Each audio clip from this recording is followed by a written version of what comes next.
बिस्मिल्लाहिर्रहमानिर्रहीम। अस्सलाम वालेकुम। तो आज का जो हमारा टॉपिक है वो बहुत ही छोटा सा है।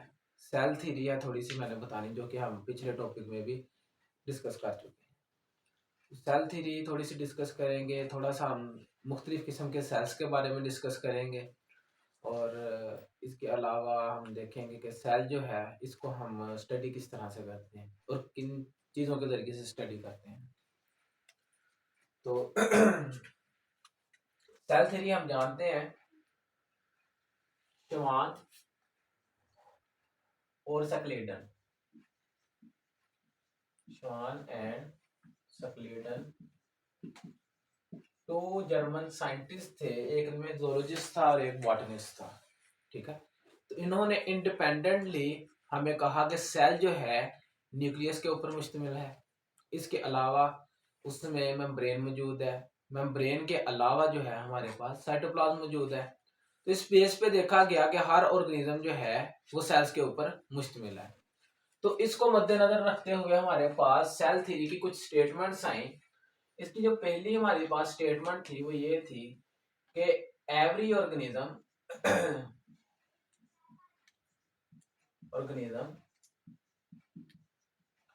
इज कंसिस्ट ऑफ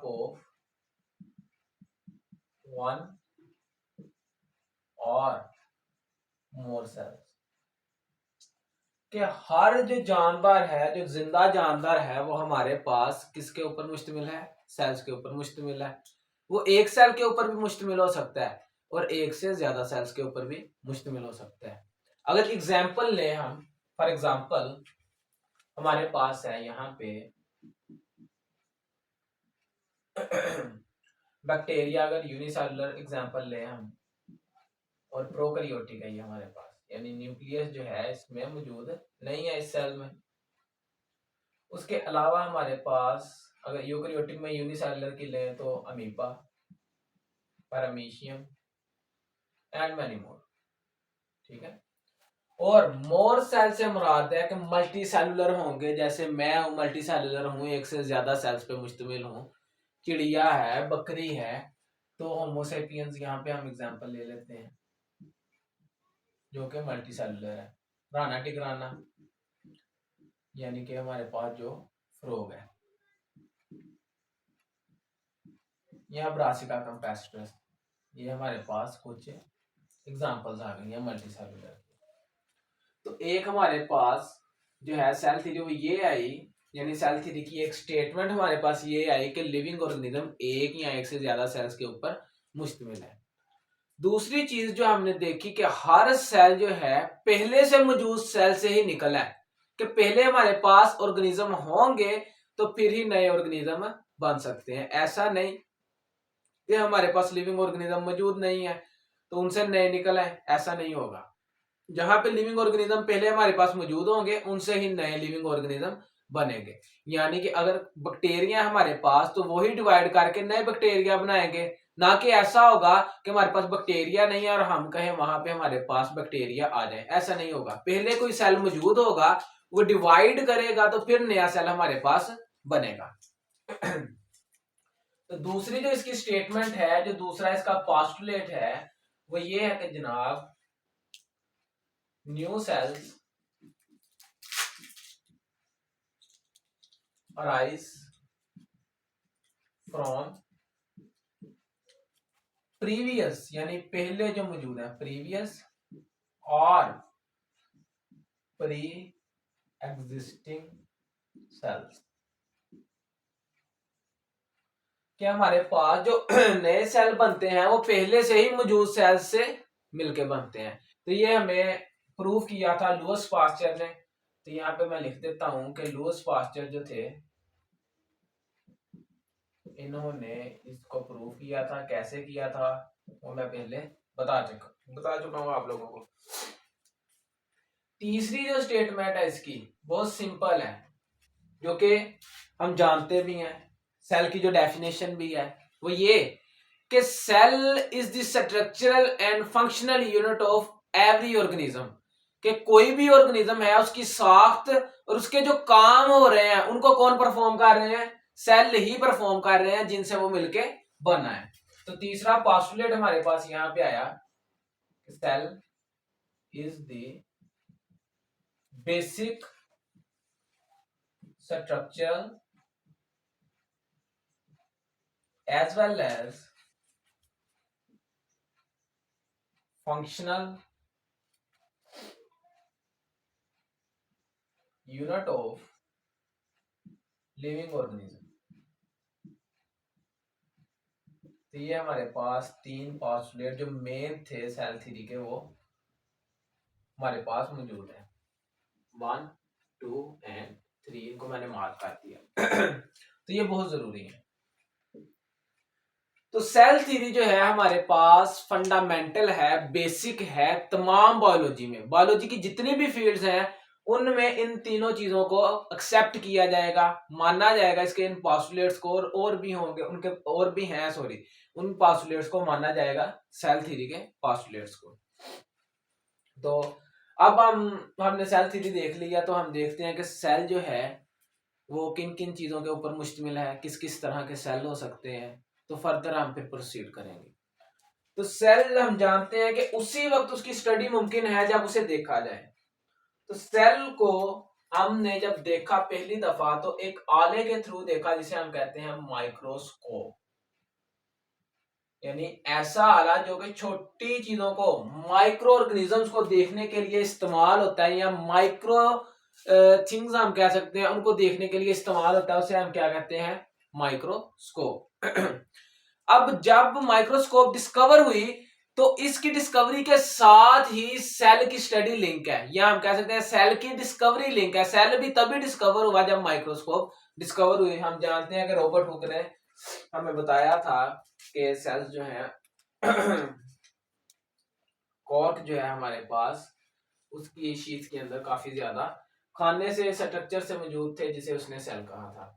तो बेसिकली मैं बताना चाह रहा हूं कि माइक्रोस्कोप की स्टडी जो है ये पैरेलल है किसके साथ, डिस्कवरी ऑफ सेल के साथ, डिस्कवरी ऑफ सेल।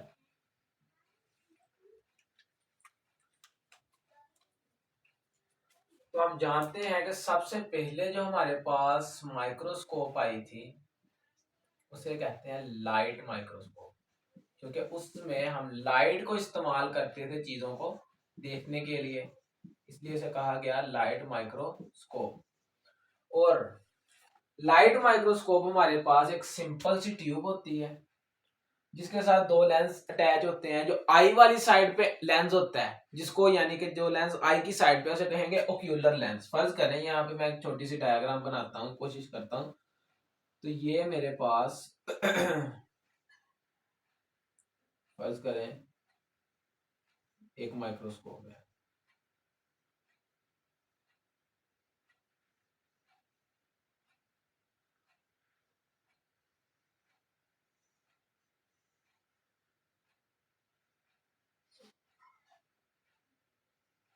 यहाँ पे एक मिरर अटैच है, यहाँ पे हमारा स्पेसिमन है या ऑब्जेक्ट है जिसे हमने देखना है। तो एक लेंस हमारे पास ऑब्जेक्ट की साइड पे लगा होगा जो कि ऑब्जेक्ट को देखेगा और इसी तरह एक लेंस जो है आई की साइड पे अटैच होगा जहां से हम इसको देखेंगे। तो ओक्यूलर लेंस जो है इस्तेमाल होता है आई के लिए। तो वो लेंस जो कि आई की तरफ है, आई के पास है, उसे हम कहेंगे ओक्यूलर लेंस। और इसी तरह जो हमारे पास लेंस ऑब्जेक्ट के पास है उसे कहेंगे ऑब्जेक्टिव लेंस। तो हम जानते हैं आजकल की माइक्रोस्कोप बहुत एडवांस है। पहले जो थी वो 3 से 4 गुना चीजों को बड़ा करके दिखाती थी, लेकिन अब जो है हमारे पास वो तकरीबन 1500 गुना बड़ा करके दिखा देती हैं चीजों को। तो ओक्यूलर लेंस जो है हमारे पास मुख्तलिफ पावर्स के होंगे, जैसे 10x यानी जो 10 गुना बड़ा करके दिखाए, 20x, 30x, 40x वगैरह वगैरह। इसी तरह ऑब्जेक्टिव लेंस भी है हमारे पास 20x, 40x, 100x वगैरह। तो इसको हम डिटेल से पढ़ने से पहले मैं आप लोगों को दो टर्म्स क्लियर कर दूं। एक टर्म है मेरे पास मैग्निफिकेशन, कि मैग्निफिकेशन क्या होती है,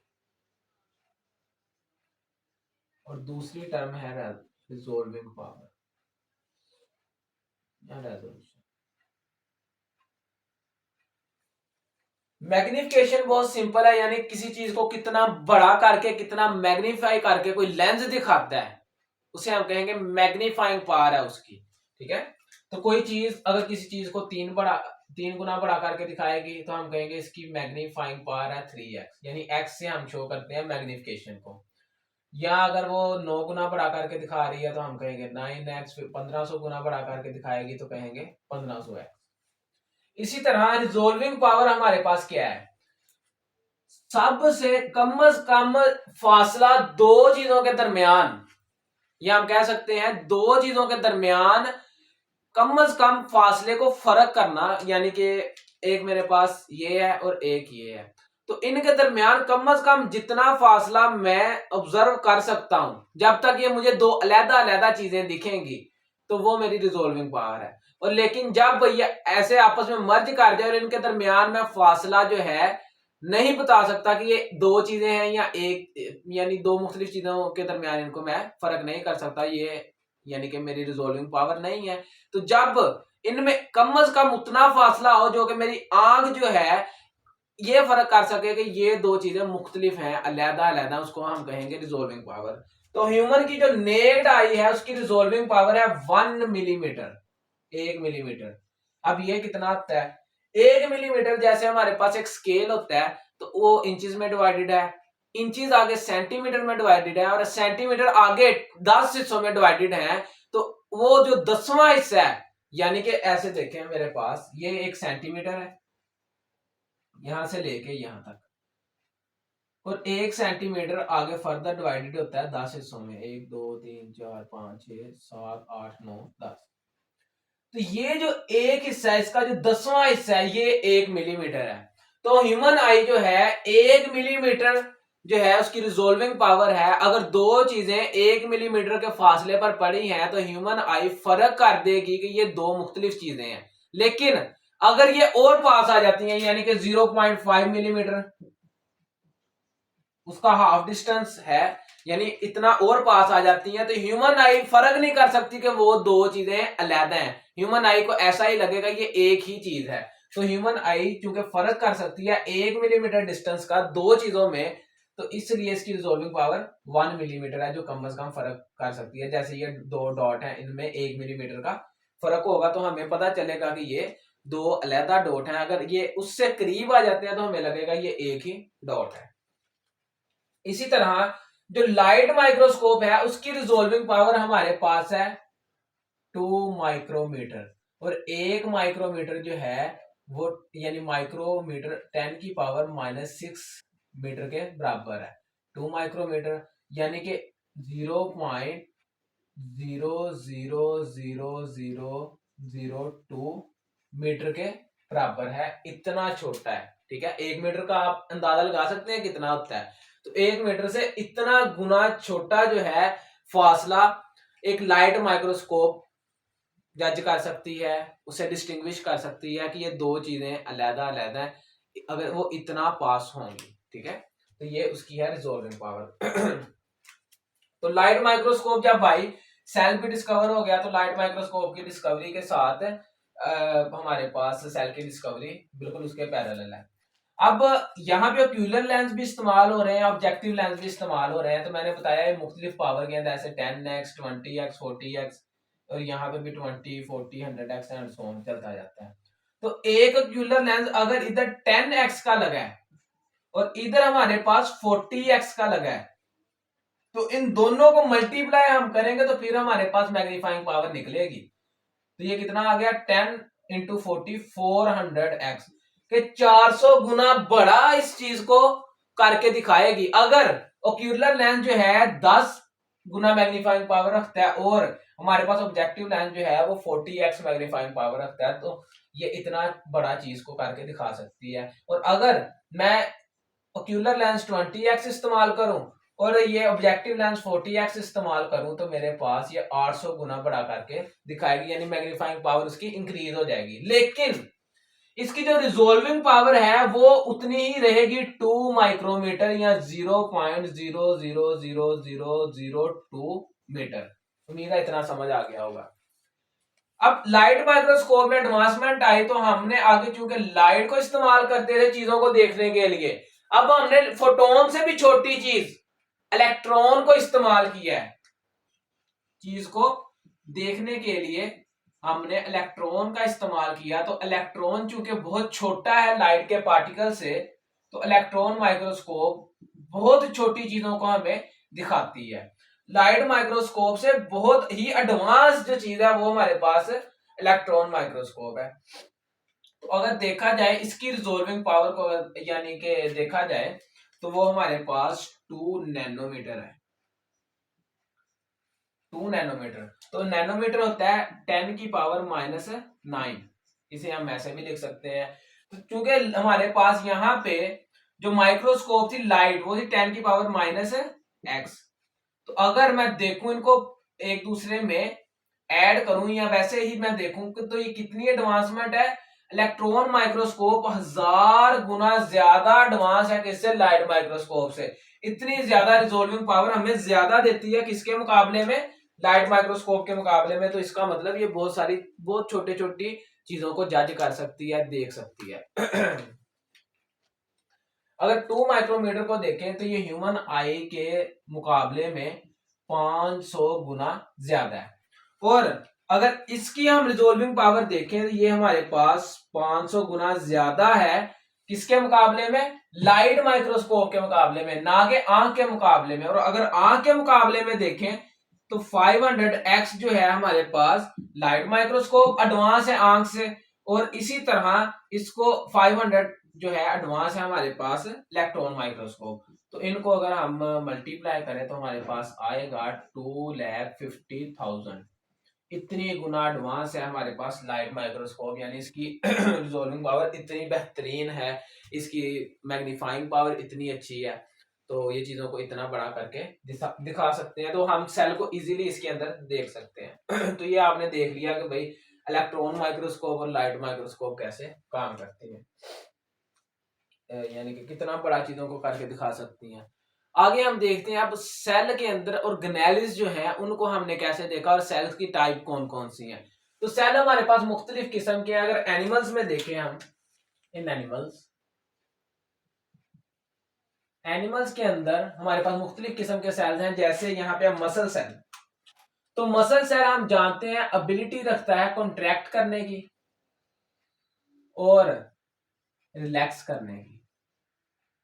जैसे इसका मतलब क्या है, ये मेरा पट्टा है, मसल है, तो ये कॉन्ट्रैक्ट भी हो सकता है और रिलैक्स भी हो सकता है। तो मसल सेल का काम है कॉन्ट्रैक्ट करना और रिलैक्स करना।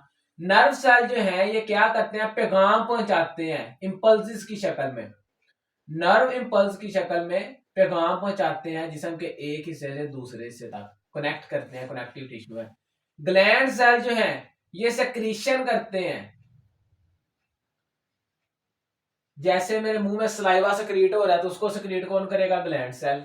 रेड ब्लड सेल जो है ये ऑक्सीजन की ट्रांसपोर्ट करते हैं, जिस्म के अंदर ऑक्सीजन एक जगह से दूसरी जगह लेके जाते हैं, कौन, रेड ब्लड सेल्स। और स्टमक सेल जो है क्योंकि डाइजेशन होती है तो ये गैस्ट्रिक जूस रिलीज करते हैं, गैस्ट्रिक जूस रिलीज करते हैं ताकि डाइजेशन बेहतरीन से बेहतरीन हो।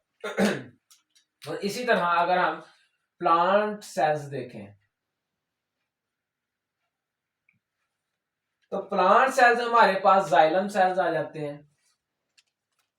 जाइलम का काम है ट्रांसपोर्ट ऑफ वाटर, वाटर की ट्रांसपोर्ट करना और साथ में मिनरल्स की ऑफ वाटर।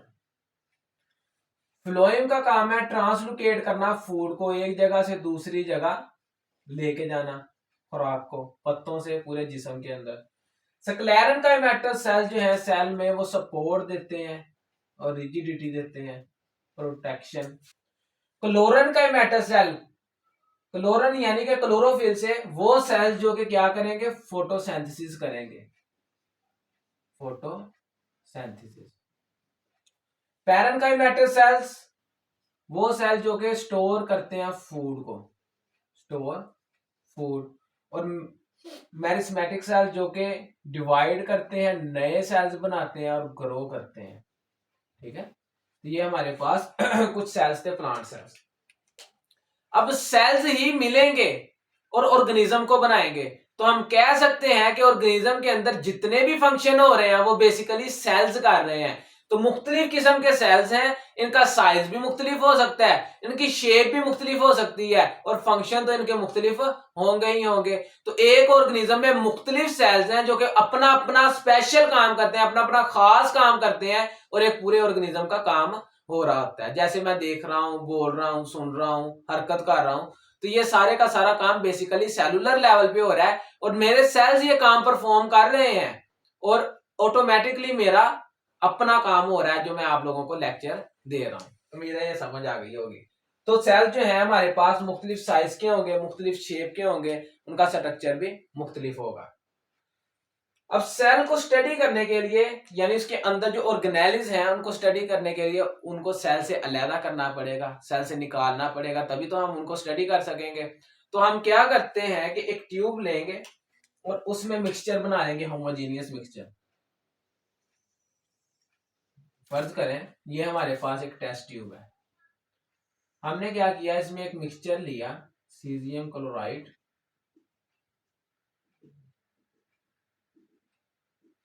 उस मिक्सचर में हमने क्या किया, सेल को डाल दिया, इसके अंदर सेल को डाल दिया और होमोजीनियस मिक्सचर बना दिया। अक्सर हम क्या करते हैं, सेल को रप्चर भी कर देते हैं और सेल को अंदर एंटर कर देते हैं। इसी तरह इस हमने होमोजीनियस मिक्सचर को जो कि हमने टेस्ट ट्यूब में लिया है, इस मशीन के अंदर रख देंगे। फर्ज करें ये मैंने टेस्ट ट्यूब ली है जिसके अंदर सेल मौजूद है,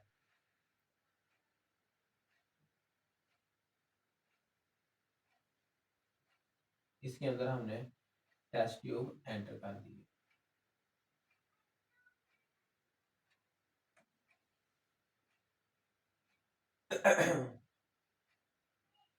तो ये टेस्ट ट्यूब है, इसके अंदर अब क्या होगा, हम इस मशीन को चला देंगे। तो जब इस मशीन को चलाएंगे तो ये इतनी तेज घूमेगी कि सेल का जितना भी कंटेंट है वो अलग हो जाएगा, सेल के अंदर से निकल जाएगा, सेल हमारा रप्चर हो जाएगा। ठीक है, तो तमाम के तमाम ऑर्गेनेल्स जो है वो सेल में से निकल जाएंगी और जब हमारे पास वो मशीन इतनी स्पीड से घूमेगी तो क्या होगा, जिसे हम इस मशीन को कहते हैं सेंट्रीफ्यूगल मशीन। अब इस मशीन पे चूंकि ये बहुत तेजी तेजी से घूम रही है, सारी ऑर्गेनेल्स अलग आ जाएंगी और अपनी अपनी डेंसिटी के मुताबिक अरेंज हो जाएंगी। जिसकी डेंसिटी सबसे ज्यादा होगी वो सबसे नीचे होगी, जिसकी डेंसिटी थोड़ी सी कम होगी वो ऊपर होगी, जिसकी उससे कम होगी वो ऑर्गेनेली उससे ऊपर, जिसकी उससे कम होगी वो ऑर्गेनेली उससे ऊपर होगी। यानी कि अगर फॉर एग्जांपल हम ले लेते हैं यहाँ पे कि माइटोकॉन्ड्रिया है तो उसकी डेंसिटी जो है सबसे ज्यादा है, तो वो यहाँ पे अपनी लेयर बना लेगा। राइबोसोम की उससे कम है वो इधर आ जाएगा, इससे कम हमारे पास गोल्जी अपरेटस की है तो वो इधर जो है अपना ग्रेडियंट बना लेगा। यानी डेंसिटी के हिसाब से कोई चीज कितनी डेंस है ये क्या करेंगे, अरेंज हो जाएंगे, तो हमें पता चल जाएगा इस लेयर में ये वाली ऑर्गेनेली है, इस लेयर में ये है, और वो अलग अलग हो जाएंगे और हम उनको निकाल लेंगे और स्टडी कर लेंगे। इस मशीन को हम कहते हैं सेंट्रीफ्यूगल मशीन, और इस प्रोसेस को हम कहते हैं सेंट्रीफ्यूगेशन। अगर कुछ ऑर्गेनेली जो है जो कि ज्यादा स्पीड चाहती हैं अलहदा होने के लिए, उनको अलहदा करने के लिए ज्यादा तेजी से घुमाना पड़ेगा, तो इस हम एक और मशीन इस्तेमाल करते हैं जिसे कहते हैं ultra centrifugal machine. Ultra centrifugal machine यानी जो सेंट्रीफ्यूगल मशीन है उससे भी तेज ये घूमेगी और इस प्रोसेस को कहेंगे अल्ट्रा सेंट्रीफ्यूगेशन, और हर चीज जो है हमारे पास अलहदा हो जाएगी। तो हम जानते हैं, इसके बाद हमें पता चलेगा कि सेल जो है हमारे पास बेसिकली तमाम सेल्स अगर देखे जाएं तो वो सेल मेम्ब्रेन पर मुश्तमिल है। अगर हम स्ट्रक्चर देखें या मेन कंपोनेंट देखें, मेन कंपोनेंट ऑफ सेल, तो सेल मेम्ब्रेन पर हमारे तमाम के तमाम जो हैं सेल मुश्तमिल है, और प्लांट्स में यहाँ पे एक्सेप्शन है कि सेल वॉल भी होगी। उसके अलावा न्यूक्लियस सब के अंदर है एक्सेप्ट प्रोकैरियोटिक सेल्स। प्रो का मतलब पहले, करियोटिक का मतलब न्यूक्लियस। तो न्यूक्लियस बनने से पहले जितने भी सेल्स हैं उन्हें हम कहते हैं प्रोकैरियोटिक सेल्स। इन सेल्स में क्या होगा, तो फर्ज करें ये मेरे पास प्रोकैरियोटिक सेल है, इसमें क्या होगा कि जितना भी क्रोमेटिन मटेरियल है, डीएनए या आरएनए, वो जो है साइटोप्लाज्म में ही सबमर्ज्ड हुआ होगा, फैला हुआ होगा।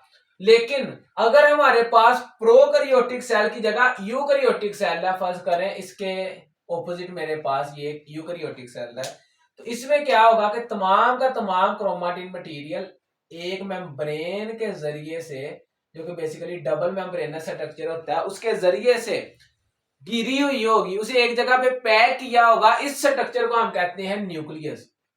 तो न्यूक्लियस बेसिकली क्रोमेटिन मटेरियल है जिसको डबल मेम्ब्रेन के जरिए क्या किया गया है, प्रोटेक्ट किया गया है। तो न्यूक्लियस हमारे पास होगा सबके अंदर, प्रोकैरियोटिक को छोड़ के। और उसके अलावा साइटोप्लाज्म होगा इसके अंदर। साइटोप्लाज्म जो है हमारे पास फ्लूइड लाइक मटेरियल है, जिसे हम सेमी फ्लूइड कह देते हैं, या जेली लाइक मटेरियल, जिसके अंदर तमाम की तमाम ऑर्गेनेलिस पाई जाती हैं, तमाम के तमाम रिएक्शन होते हैं सेल के, तो वो साइटोप्लाज्म के अंदर होंगे। तो ये थोड़ा सा स्ट्रक्चर था हमारे पास सेल का। वन बाय वन हम तमाम ऑर्गेनेलिस को इंशाल्लाह नेक्स्ट लेक्चर में डिस्कस करेंगे। तो अच्छी दुआओं के साथ इजाजत लेता हूँ। अल्लाह हाफ़िज़।